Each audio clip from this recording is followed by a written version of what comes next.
y'all. I'm April. And I'm Caroline. And this is your Bloody Happy Hour. Caroline, are you ready for this?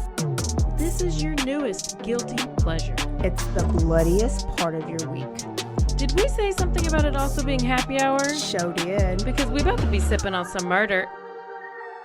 Bloody Happy Hour.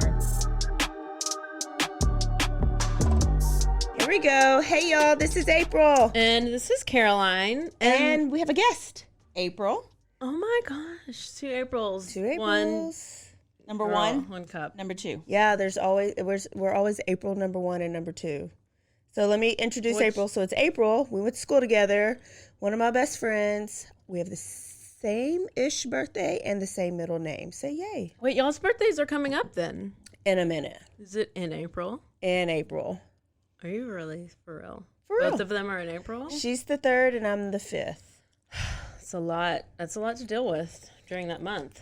So it's St. Patrick's Day, y'all, when we're recording this, and me and April have a tradition of going to drink green beer at George's. So we're filming Ted Bundy first because it's her fave. It's your fave? Yeah. And her kids and her husband's.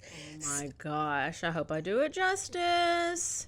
Also, can we tell them that this is a video too? Yeah, our very first. I don't know if we're supposed to look at each other or I don't know like either. camera or if this is going to go anywhere like that people can watch. I don't know. So, I don't know. Maybe this is just our practice. So, we're videoing. It's true. So, coming to y'all soon, you will be able to see Bloody Happy Hour on video. We'll tell y'all how to see that when we know. Yeah. Yeah. Did you get some new Dudes? Hey dudes? I did. Look how crusty and old mine are. They're old. Yours are looking real good. These are new. My brother gets them like almost half off, so he brought me 2 pair the other I day. need your brother to get me some. $25? What a deal. That's a deal. Well, maybe not half off. Maybe 40%. It's like 35. That's fine. I will deal with that.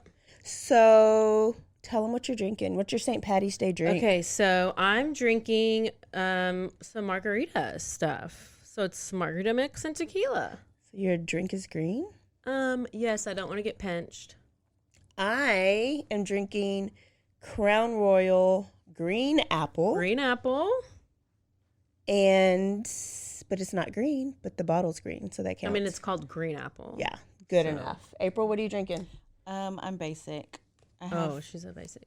beer in a green cup, though. That counts. Counts. That counts. Home Shack. I was so close. Thank you to Home Shack for our setup. Yeah. It's really nice. Yeah, I'm probably pee on it here soon. All I can do is cough or laugh. Which we found out that's exactly what your mom does, so it's good stuff right there. It is what it is. Can you tell them Wait, what you're watching? I really haven't been watching anything except for Ted Bundy. Because I've like been immersed into him. You even thought he was following you one day. He was. I mean, I saw. yeah. He literally, Slug if you don't follow us on Instagram, that's disappointing. You should start because there was a beige, brown, tan VW bug behind me 2 days ago. Clearly, that was Ted Bundy because that's what he drives. Shack. Home Shack. Oh, there you go. Oh, thank you. 5 minutes late. That's okay. So I've been watching that, and that's really all.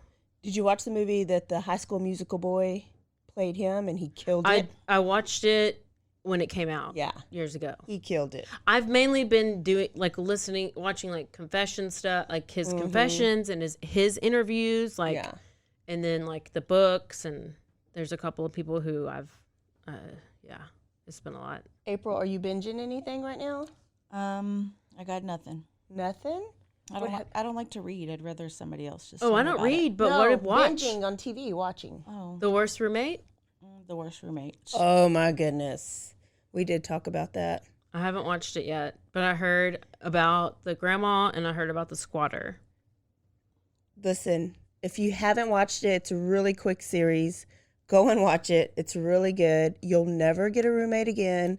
I immediately messaged Caroline and I was like, do not get a roommate. I was like, you what? almost had a squatter type situation. You already had 2 bad roommates. I've had horrible roommates. One was your husband. One Yeah, was there was husband. just, I don't know. But who looks for roommates on Craigslist anymore? I don't know why anybody would look for anything on Craigslist unless you're going to like dark web, backdoor Craigslist where you're looking for prostitutes and drugs. Yeah. That would be the only thing I would think to look for on Craigslist. Yeah, that's it. I don't even think I knew it was still around. Well, but Same. this was a while back when Craigslist was the one of the only, I guess, onlyest of Now those it's like search ratchet. engines. Now we don't touch it. But back then, at one point, it was a big deal. Yeah. It was the only way to search for Actually, when I was trying to sell buy my an Jeep, I ass did or put it on. couch. Yeah, a couch that's been like Peed on. peed on yeah. and like, sexed on and all this stuff with the But stains. it's free. But it's free. By the way, my mom called me earlier this week. Did I tell you what she said? She was trying to get me to go somewhere, and I was like, oh, whatever. And she's like, all you do is sit at home and do puzzles and watch those murder shows in the dark in your dark house. And I was like, first of all, my house is not dark, and I sometimes sit outside. That's all I had to say. You stand corrected. So, bitch, please. I just can't. That's funny. Okay. At least those are healthy things. I mean, I felt. You're not doing it's like, cocaine. I'm not telling you every single thing I do. Yeah. Like, Like going to Blacksville. exactly. I mean, come on. I am mouth-watering for some Teddy. Wait, Ted. did you want to tell your one little last thing about our newest listener? Oh. Our newest, youngest listener. I just found out our youngest listener. If you're a listener that's younger than 14, then you'll be our newest, youngest listener. But my cousin called me today and said that his daughter, Sophie, loves true crime, wants to have a career as CSI investigator, and wanted to hear some true crime podcasts. So now she thinks her cousin April is famous. So I'm shouting out to Sophie. And Sophie, get all your friends to subscribe and listen. Yeah, be a good role model. Yep. I still don't know where I'm supposed to look. Tell everybody to don't trust anybody. This story about Ted Bundy will emphasize that fact of don't trust anybody. Okay. Even if they're good looking. Especially. And that's the worst because they're so unassuming. That's the first red flag. Yeah. Well, Good looking, red flag, something's wrong. White, male, good looking. And who was my first husband? Literally Ted Bundy. Literally, that's exactly how April described him. Okay, so we're doing Ted Bundy. Okay. I just have to start off with this clip. I can't resist it. Okay. Let's see if it's in there. I'm going to do the... Okay, I just said that the Hawkins girl's head was severed and taken up the road about 25 to 50 yards and buried in a location about 10 yards west of the road on a rocky hillside. Did you hear that? How do you found damage to the head? Okay. The jaw in particular. Probably. I'm going to play the rest of that clip in a little bit, but that's just a little piece of Teddy. Is that why you used to whisper when we first started our podcast? What are you talking about, April? That's just how I talked. Okay. I'll bring it up when we get there. So this is a little pregame. During the summer and spring of 1974, police were in a panic. Women across colleges in Washington and Oregon were disappearing. Crazy. They were just going missing. So there were a few leads, but in just 6 months, 6 women had been abducted. And it reached the high point when Janice Ott and Denise Naslin disappeared in broad daylight at a crowded beach at Lake Sammamish. I love saying Lake Sammamish. These abductions would lead to the first real break in the case. The day that Ott and Naslin vanished, several other women remembered being approached by a man who tried and failed to lure them to his car. they told authorities about an attractive young man with his arm in a sling, that his vehicle was a brown or beige Volkswagen Beetle, so a bug, and the name that he gave the women was Ted. So after releasing the description to the public, police were contacted by 4 people who identified the same Seattle resident as Ted Bundy. So he actually described himself to Ann Rule as the most cold-hearted son of a bitch you'll ever meet. Wow. So let's go back to his early life. Do you know much about his? So, I've read the book, but it's been a long time. I did a little bit of a touch up a couple, like when we knew we were going to do serial killers, but I haven't heard the whole story in a while. Do you know about his? It's been Same. a while. Yeah. So I known about just surface, even when you first brought him up, because when you said I was married to Ted Bundy, Yeah. I was like, oh, who's that? Nobody else in the world would ever say that. So I knew, and then eventually I knew some things, but when you dive deep, and there's a lot about him. And this is why this is going to be at least a 2-part series, because you can't leave stuff out. Can't skimp on Teddy. You can't. He's probably the most, okay, if he was compared to the Jack the Ripper. I think he's the most popular. Because of how he would go about getting them and how he would get so many people, because they wouldn't be scared of him. He wasn't scary. Yeah. And I thought I was like, he's not even that scary. But then when you go and you get in, like, know him, he's the scary. I mean, he's awful. Yeah. Horrible. Super scary. And so he made people, like, used to, it would be like stranger danger, right? Or, you know, but really it's not even, because he's good looking. He's somebody that you would trust. Because people knew to look, like, they knew that there was this guy out there who was hunting women, and they knew not to be alone out at night, especially if they're in college on campus, and they knew. But he was so unassuming, and he would go to the younger ones who would, like, everybody was so polite. And if this guy is, like, walking around and he has a sling or he has crutches and he just needs help carrying a briefcase or a book, like, you're like, oh yeah, let me just help you. Mm-hmm. But would you help him? Not anymore. Don't help anybody.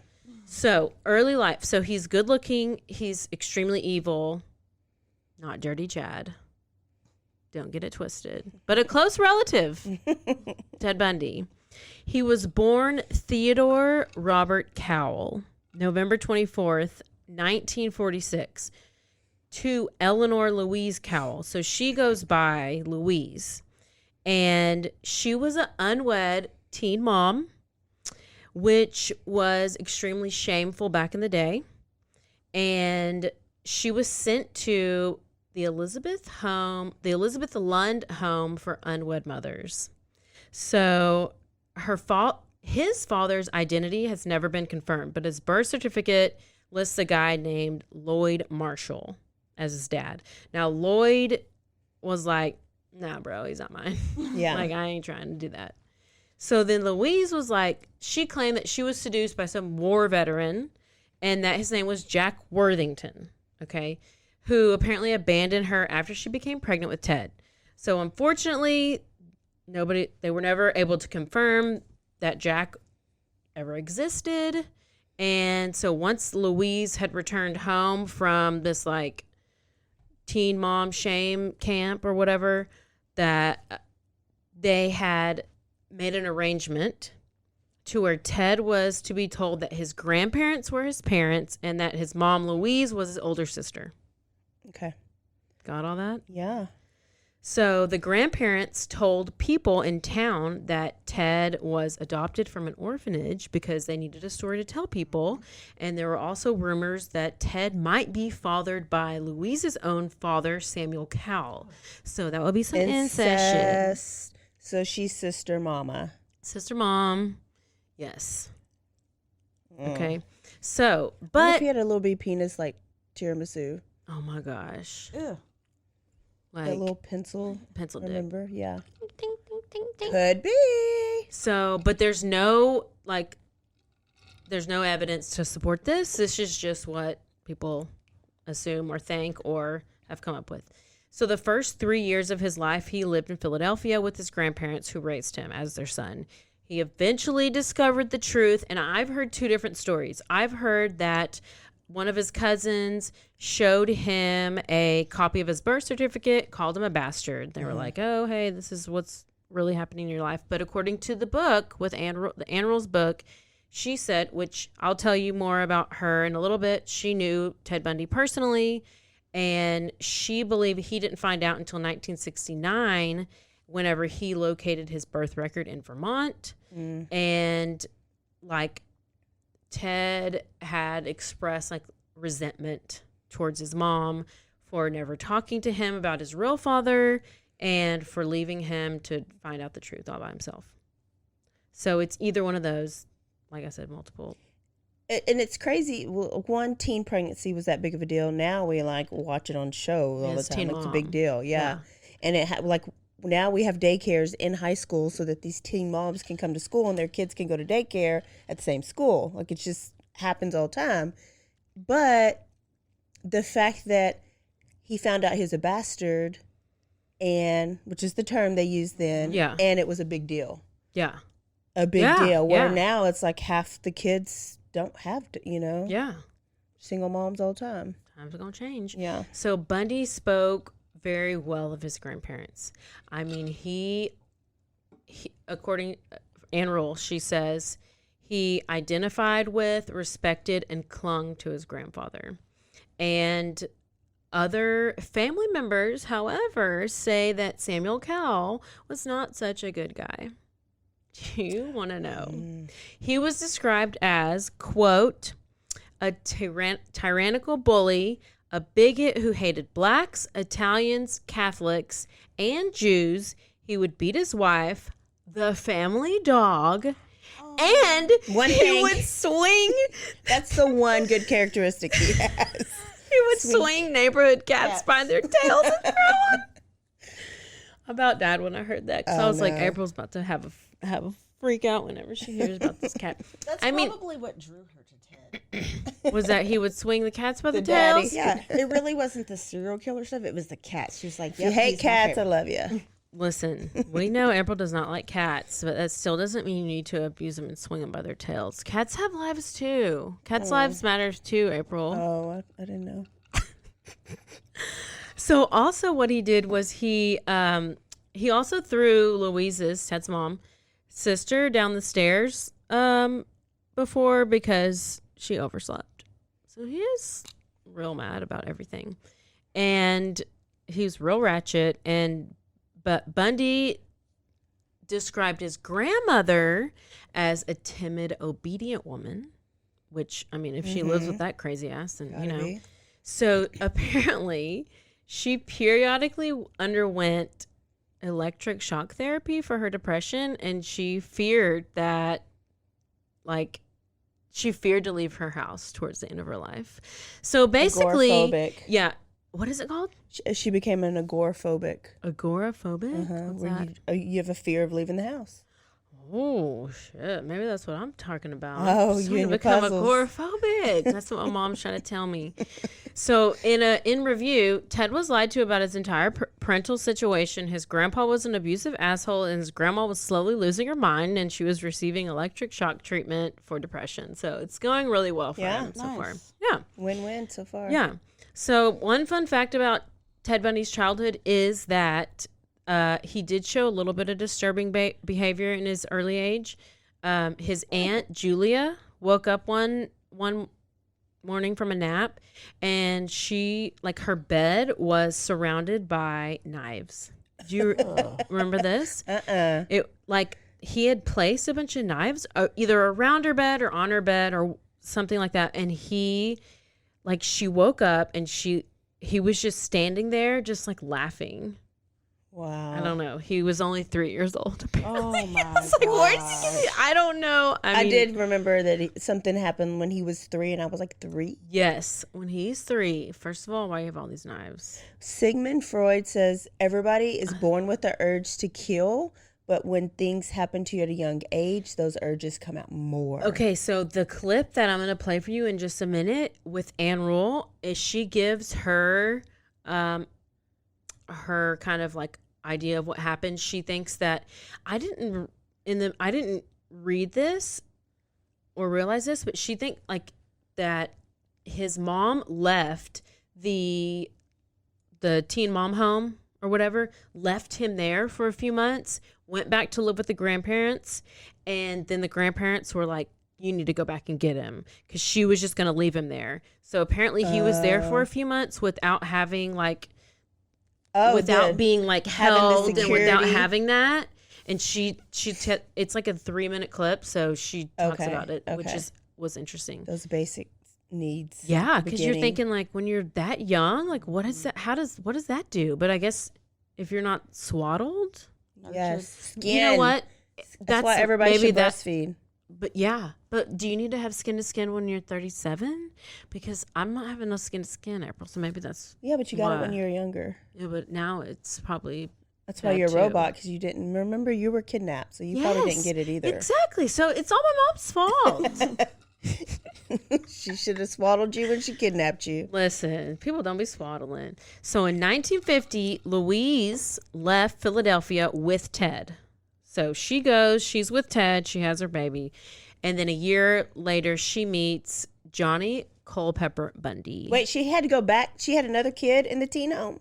No, that was just side notes. Oh, okay. So remember we talked about his grandparents and all the things he did, and like the grandma's losing her mind. She's going to this treatment, and now we're fast forwarding to 1950. Okay.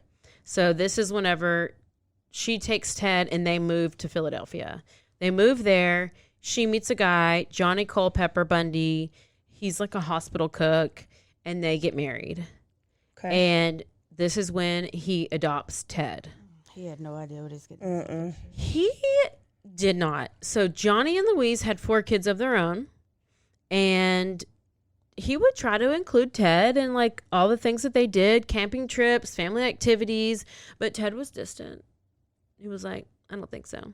He didn't like him because he didn't think he was smart, intelligent, and he didn't make much money.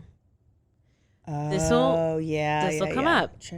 So when he was in high school, Ted, he wasn't super popular, but he wasn't unpopular. He was just like average. Mm-hmm. Some of his former classmates said that he was like withdrawn, kind of awkward, but because he was like unable to understand interpersonal relationships. So he was wanting to be somebody he wasn't. He didn't know how to like socialize with people very well. He wasn't athletic, so he didn't have that. And I just think he didn't have a lot in common. He wasn't number one in the class, so he wasn't the smartest. He didn't go to the dances. He didn't go party. He wasn't like wild. He just didn't have a natural sense of how to develop friendships. Yeah. Would you say all of our serial killers so far have that in common? None of them were naturally like social. Yeah, like socially awkward. Yeah, they're very socially awkward. Which is interesting because I didn't think, my preconceived idea of Ted Bundy wasn't this. In the beginning, but he develops, I think. Yeah, he does, because he learns how to fake it because he becomes a con. Yeah. So he said, quote, I didn't know what made people want to be friends. So I don't know. He just didn't know. He didn't know the underlay of social interactions. That's what he said. So apparently also, to make matters worse, he had a speech impediment. Oh. He just had a little stutter, which he would occasionally be teased by his classmates. You know, we all have some speech impediment. It's fine. Mine was already gone by then. So in 1967, he started at University of Washington. This is where he met Diane Edwards. Okay, so here's the thing about all these people. They have a lot of pseudonyms, fake names. So in the book, she goes by Stephanie Brooks. She's also Stephanie a lot of these people are referred to by different names. Like, I think another one I'm going to tell you has like 3 different names they're referred to by because they didn't come out and reveal who they were. I mean, I think his other girlfriend, who he was with for about 6 years, she just came out in her in 2020. Yeah, and she's the one that had the revealing, her daughter Molly, and revealed about their stuff. So you might hear some different names, but his very first one, Stephanie or Diane, Stephanie. I call Stephanie Diane. I'll go by Stephanie because that seems like that's the most known. Yeah. So Stephanie Brooks, she came from a wealthy political family. She had long, dark hair parted down the middle. I tried to part my hair down the middle today just for Dad memory. And Ted was obsessed with politics, wealth, possessions, power, and overall status. Yes. Okay? He's a big Republican. Republican. Yeah. He was all about image. He wanted to be perceived as someone who had status. And he knew he couldn't measure up to, he couldn't measure up to what Stephanie was because she actually came from money and wealth. And he knew he couldn't provide her with buying her gifts and doing all these things for her, taking her to nice dinners because he didn't have the money. Yeah. But he had the smarts kind of behind it. So he couldn't give her like the material items that he thought she wanted. Whether she wanted him or not, that's what he thought. But he was completely like infatuated, in love with her, everything.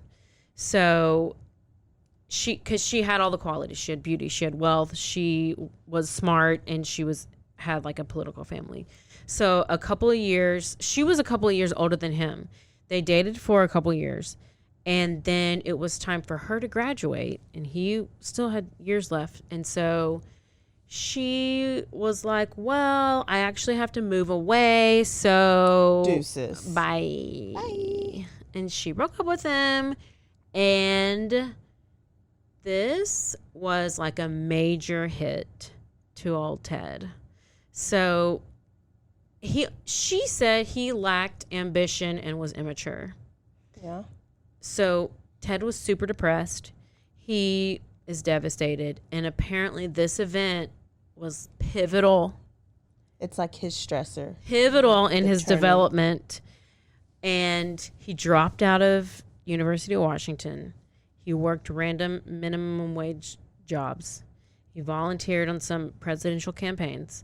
And a few months later, okay, so he's going through this thing. It's awful. He like doesn't know what to do, but like he eventually like picks himself up. He like gets re-energized, he's refocused, and he's ready to go. He re-enrolls in the same school he just dropped out of. Okay. So he's back at University of Washington, and now he's going to be a psychology major. Ooh. So he chose psychology for a reason. He ain't dumb. He's going so he can learn how to con and to manipulate people. And he was so focused on, I think at this point, he was wanting to, I think he was planning at this point to kind of aim things at towards Stephanie. That's kind of some revenge. Yes. Yeah. So and in the past, whenever he was at school, like he wasn't a A student, he wasn't honor. Well, now he's an honor student. Like he's done really well. The professors and the teachers are like, oh, he's like, they would give him props, all these things. So he's doing good now, right? Yeah. He's doing good. So that was 1967. All right. Stephanie comes, she goes, it's 1969. So this is whenever he's re-enrolled, and now he meets Liz Kendall. Second Okay. one. Okay. Her real name is Elizabeth Clofer. I don't know how to say it. She also goes by Meg Anders and Beth Archer, or those are the names that have been used. These are so random names. So she's a single mother. She's from Utah. She has a 3-year-old at the time. She worked as a secretary at the University of Washington School of Medicine. And when they started dating, the daughter Ted became a father figure for the daughter. And they had a 6-year relationship. It's a very tumultuous relationship, up and down.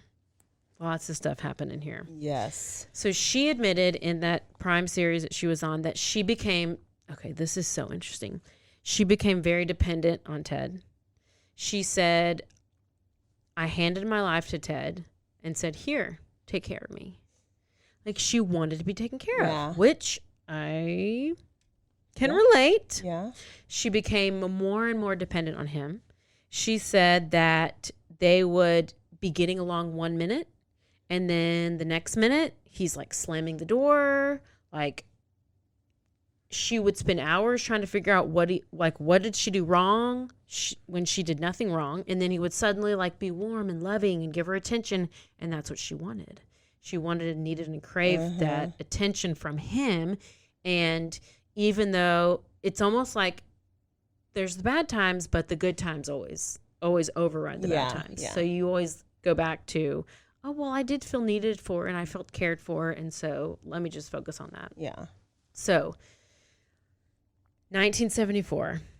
So they've been dating for about 5 years. And she started to get suspicious of Ted. And this was mainly after she started seeing a few news reports. There was some people getting murdered, some people getting raped, and 2 of these women were in the Seattle area. So apparently witnesses had mentioned the name Ted, and they mentioned Volkswagen Bug, and she said she kind of was like, oh, I think that sounds familiar. Yeah. But April, love makes you do crazy things. Oh, God. So Liz was reluctant to believe that her boyfriend could be a cold-blooded killer. So 40 other women die. Listen, She wanted to it be wasn't cuddled 40 at at that night. time. She needed that skin to skin. According to her biography, she questioned Ted about some of his strange behaviors. For example, apparently she found a bowl of women's underwear, a bunch of bandages, casts that he would wear, Yes.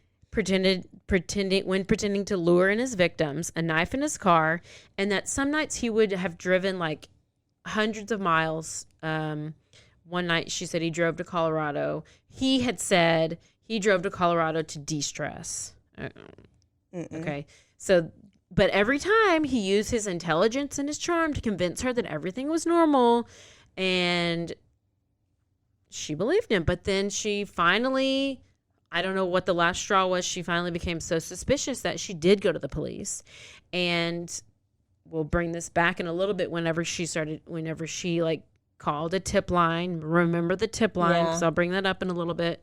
And she had tried to turn him in, but at that time there wasn't enough evidence on him. Like that, the stuff that she had at that time, it couldn't place him, Okay. with the stuff. So, and it was like 4 years later, I'm kind of jumping back and forth, but like this is 1974, but then she says 4 years later in 1978, she remembered that he had called her from prison. Spoiler alert, if you don't know, he goes to prison. She's starting from the end and going back to the beginning.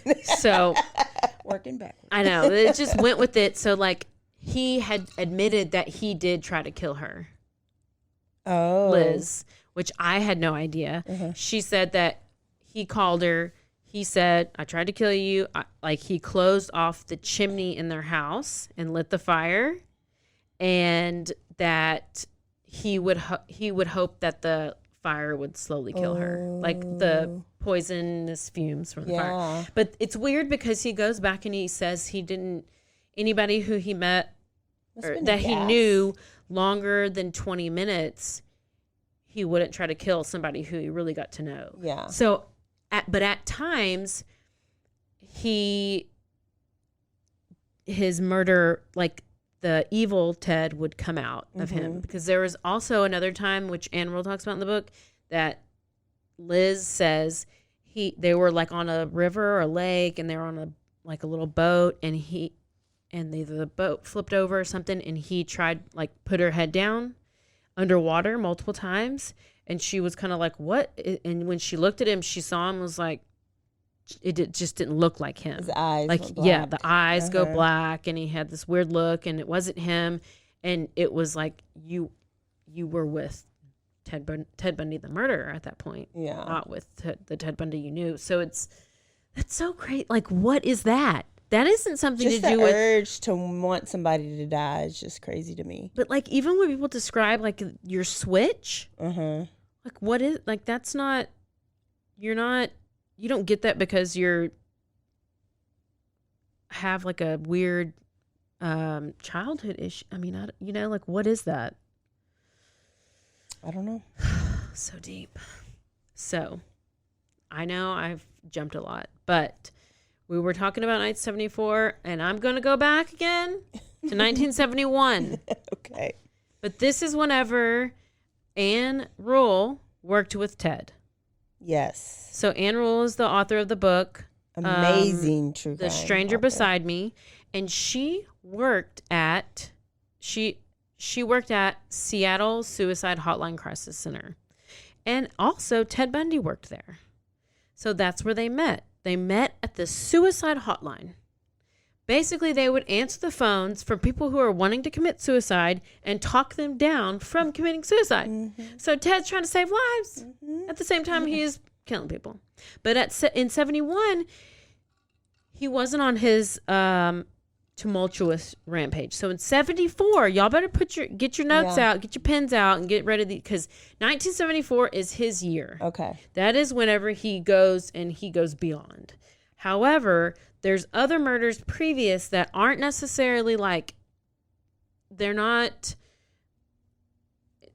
known to be they're assumed or whatever. Okay. They think that he murdered this time and this time and this time, but they don't know for sure because whenever he was confessing, He never fully. Really you had to pull it out of him. They had to pull it out That's of him. what I didn't like about him. Yeah, that's why he was so annoying. But I'll give you more on that because I got so much. So he met Anne Rule, worked alongside of her, and at the time, so she was an aspiring. She previously worked as a police officer for Seattle. I did not know that she was a police officer. And then she was an aspiring crime writer, which obviously she wrote several amazing books. And this book that she wrote was a biography on Ted Bundy. And so what's interesting is that she said she never saw any disturbing things out of him. She described him as kind and compassionate and empathetic, and that their job is just what it sounds like. It is to talk people down from committing suicide, and he was really good at it. Really good at it. Really good at it. And They're so good with their mouths and their words. yeah, girl. But she actually ended up becoming close friends with him. They would go out to lunch. They would hang out after work, outside of work. And they even kept in touch years down the road, even after the murders and stuff. Because I think she was so shocked. She just didn't see it, didn't expect it. She was like, there's no way that my friend did all these horrible things to these people. That's my dream. I'm actually jealous of Anne Rule. Oh, well, yeah. I just wish somebody I knew and was close to would be a serial killer and they would only talk to me. And then I'm the one that has to write a book because I got all the info. I'm not surprised. I think, maybe Hey, one all day. my friends, one of you. Don't kill anybody I know. Am I the closest one to the craziest person? You're on my top 5 possibles. So this is another really strange thing, and I'm about to play this clip, but he would even walk her out to the car at night, like after work, and he would be like, hey, make sure you lock your doors. We don't want anything to happen to you. And like, just would kind of take care of her and like watch out for her. And she was like, well, why didn't he want to ever do anything to me? She felt Like, bad. How come she was a big girl though, wasn't she? Oh, she talks about it because it's like I would probably been like that. Why the hell didn't he kill me? He had a certain type, and she didn't fit the type of the people that he went after. Got it. Because they were young college co-eds with dark hair with the part down the middle. Well, so this is, and then let's play this, and then we can take a break.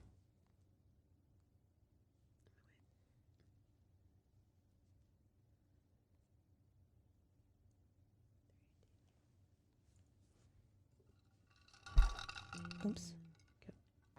Just for safety's sake for a long time. When you wrote the book Stranger Beside Me about Ted Bundy, use your own name, obviously. I did, yeah. Okay. Just the fact that this is a guy, as you mentioned earlier, that treated you very well. Yes. Liked you, was protective. I think so. You know, he had, his victims had to be someone he didn't know. He told Bob Keppel, the detective, longtime detective, once that if he talked to them, a woman, for more than 20 minutes, then she was no good as a victim, because victims had to just be objects. He didn't want to have any emotional connection. So I probably was as safe as in my mother's arms. Also, he liked slender co-eds with long dark hair parted in the middle. Well, I haven't been slender since I was 4. and I have red hair, which is slowly turning to silver. So I think he liked me, but I think he also used me. He certainly did later on. He wanted to use me as a conduit to the TED task force up here, because he didn't want to talk to them directly, but he wanted to send messages. Did you ever figure this guy out? I think, this is what I think. I think Ted was a child of incest. I think his grandfather, who had a maniacal temper, was really his father. There have been a couple of men's names bandied around as having been his father, but his mother didn't date anybody. And when she went to the Elizabeth Lund Home for Unwed Mothers in Vermont, the minister's wife took her. So say he was a child of incest, then those traits, that predisposition to violence, would explode exponentially. And he was left at the Home for Unwed Mothers for 4 months. And babies know, even that young, that they're not wanted. They fail to attach. They really need to be cuddled, and I carried mine around all the time. So there was that. Then she married Johnny Bundy, and he didn't seem to like his stepfather, and he had 4 half siblings. So I think it was a number of things. He may have been molested as a child. I don't know, but the only time I saw him behave strangely was he'd get so jealous if he thought his girlfriend was dating someone else. Then when he talked about it, the sweat would just bead up on his face, and he'd get that expression. But he had good in him too, but it was far overpowered by this addiction, and I call it an addiction to murder. Wow. How about that? She nailed him. Nailed him.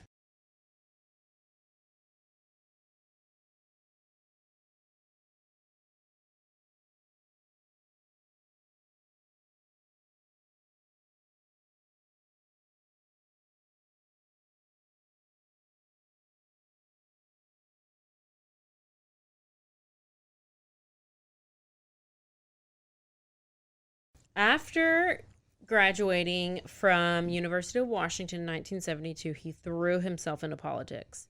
This is crazy. He was appointed to the Seattle Crime Prevention Advisory Committee. It's not safe to do that with Ted Bundy. He was eventually hired as an assistant to this guy called Ross Davis, which this guy was part of the Washington State Republican Party. And this Davis described Ted as like smart and aggressive, and he was a believer in the system and blah, blah, blah.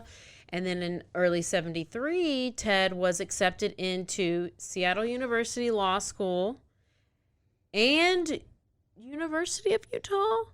Yeah. And there's also this Puget Sounds school that I hear.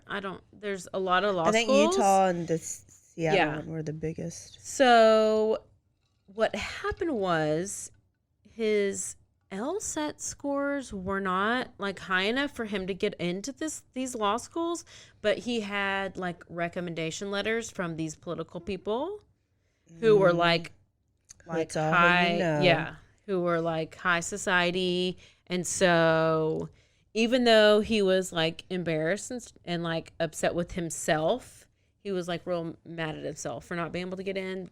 He was able to get in by way of these letters and stuff. So he'd been working for several university psychology professors, and then like later in the summer, he ended up taking a trip to California for Republican Party stuff. And this is whenever he happened to rekindle his relationship with Stephanie Brooks. Oh. So he's been dating Liz for 5 or so years at this point.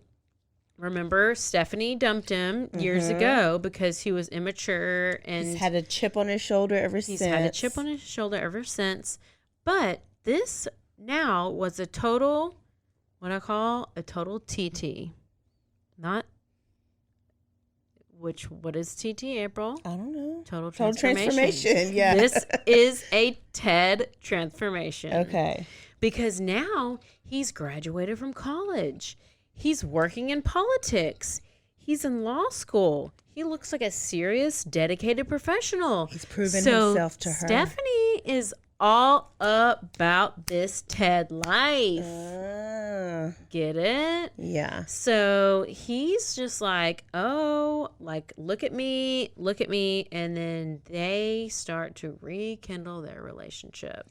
And so a lot of people think that like that motivated him to do all that. Like that rejection from her, and that this was like part of his plot. Are you getting to that? Like, yes. Yeah. Okay. It was. Okay. Because he's looking like he's a serious, dedicated professional guy. He's on the road. He's gonna either have a like really good law career, or he's gonna be have a political career. He's gonna be a governor. He's gonna be something. Yeah. So yes, he's still dating Liz. Neither one of them know about each other. Okay.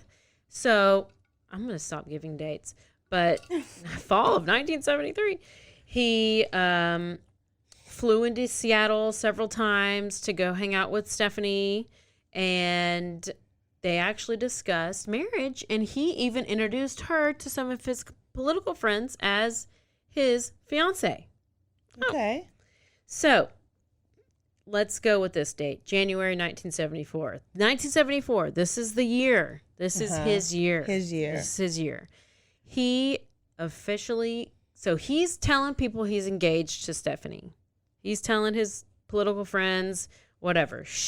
They're like really hitting it off. She's like, oh my gosh, Ted's changed. I'm all about Ted. Let's go. Well, he ghosts her. Ghosted. So did he ever? For a month.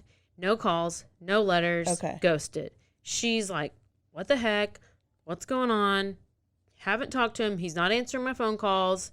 He's gone. Okay. No explanation. Finally, they get a hold of each other. And she's like, where are you? Why have you not answered my calls? And he basically is like, Stephanie, I have no idea what you mean. And hung up. Because he gaslighting? wanted to prove to himself that he could get her again, and then he wanted to do to her what she did to him And leave her. So that's what he said. Did it read that he ever actually proposed and let her say yes and then ghosted? I didn't know that. Okay. I listened to a podcast a while back, and I remember that he did all this to propose for her to say yes, and then same revenge. But like he would introduce her as fiance, so I would assume he had to have proposed. Yeah. But then all of a sudden, I guess that's probably right. Like once she said yes, then he was like, "Oh, I got her. I hooked her. Like now I'm gonna just bounce on her." Yeah. Like he just wanted to prove to himself that he could have married her, that he could have been with her. And like later, Stephanie had said that like she's like he deliberately did this as like vengeance to get back for whenever I broke up with him. And you know, after that is when he started like skipping class and not going to class and basically just stopped attending class altogether. He really didn't want to be a lawyer.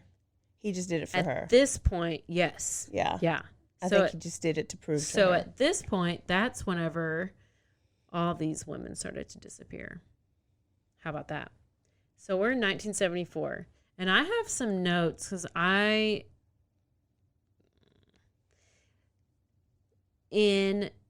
this is what we know. In 74, he killed several people. And he may have killed some people in 72, may have killed some people in 73. But in this year, which I'm about to go through, he launched himself into unrelenting murder that he was never coming back from, and he was okay with that. Okay. So I did read another book, or I listened to another book. I think it's just the Ted Bundy murders. Keith Sullivan, maybe it was his name, Kevin Sullivan, I can't remember. And he gave a really good like description of Ted. So at this point, he knew that he was. I'm quoting him. He knew that even though he was a law student, that he would never become a lawyer. He was never going to get married. He was never going to have kids, and he was going to continue murdering. Like that. That's where he was. He knew that he would keep doing it until he was captured or killed. Okay. So we're in 1974. He dumped Stephanie. She's gone. Ted's 27 years old. Some people actually believe that he started murdering in his teens, which he never actually admitted to, because he considered, whenever he murdered, he considered them his. And he didn't want to share. And yeah, this was his thing. Detectives and law enforcement had to really pull it out of him. He wasn't forthcoming. And like I said, in some of his interviews, which I played earlier, he would do the Joe Biden whisper talk. What does that do? That's so silly. The kids do that. Well, they do? Yeah, like right now? Yes. Like if something happened and you're asking them what happened and they don't really want you to know, they're kind of ashamed, they'll talk real low. That's what yes. They're like, well, what really happened was.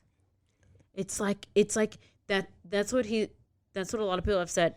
He's so ashamed that he doesn't want to talk about it. A lot of times in these interviews with detectives,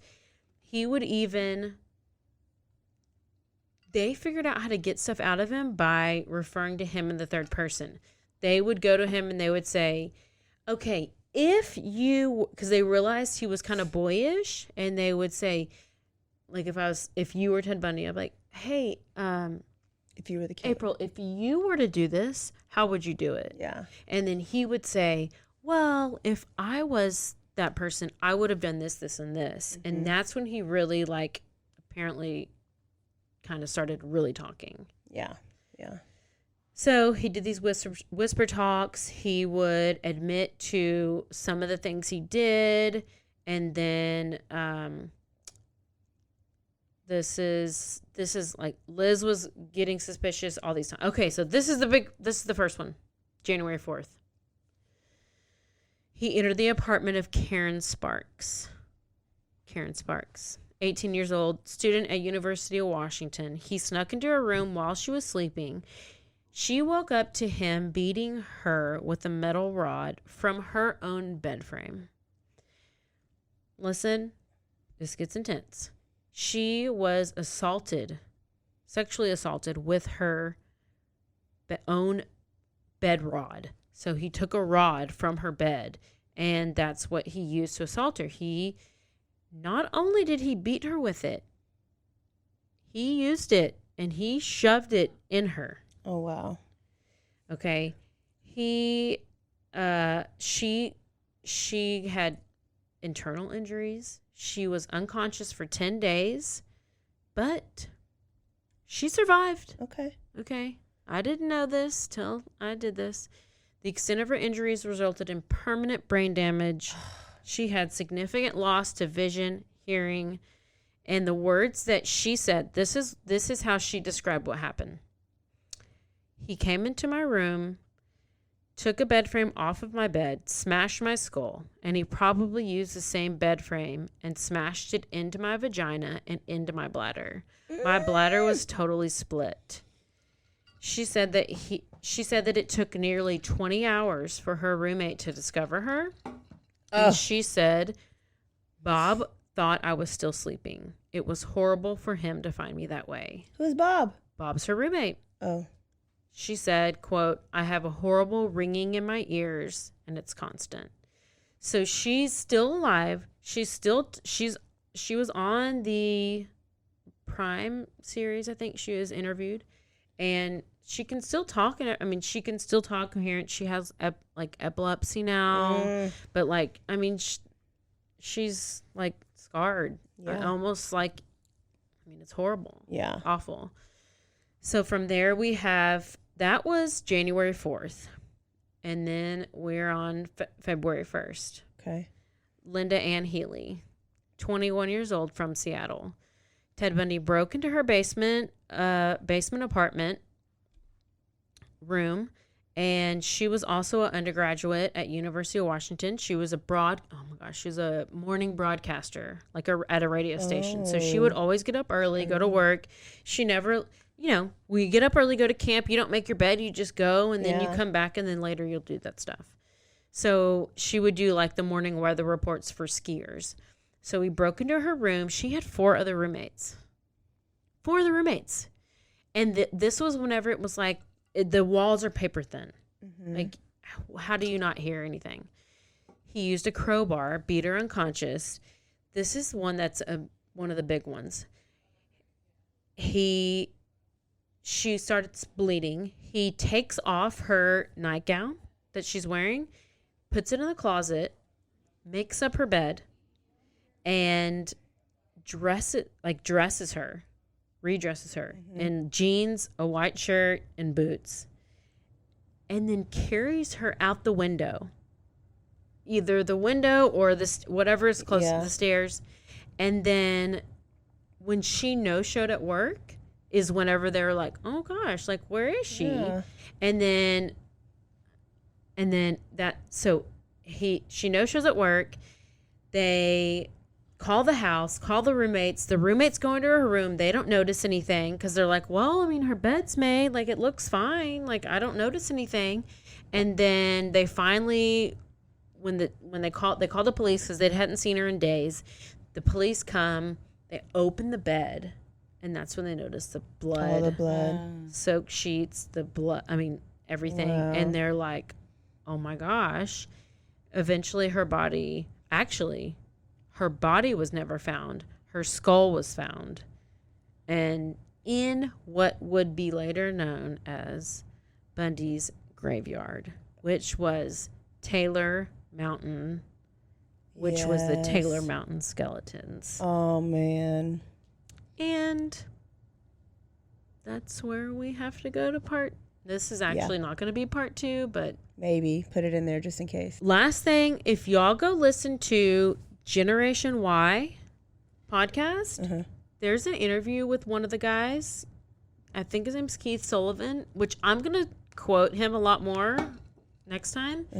He wrote 2 books about him, Ted Bundy. Wow. And it's just, oh my gosh, it's so interesting. I'm going to go into it more, but Wow. this could be whatever. So, Part 2, yeah, not part listen, 2. you got to have your patience with Ted because he is so much. So you got his whole background, and it makes you understand, like, why they do what they do, who they choose to kill, why they kill, how they kill.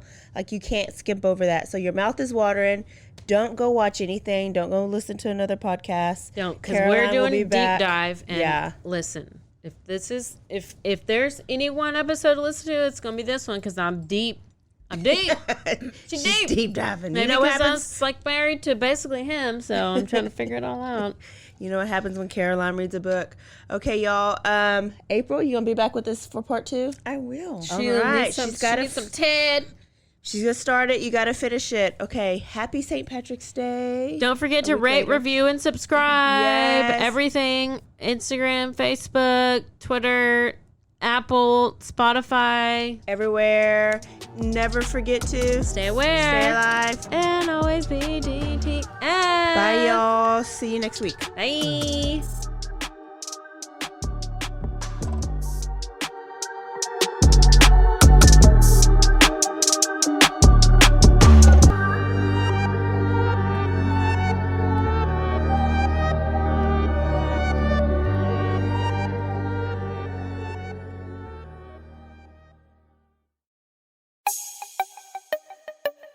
This has been a Rogue Media podcast.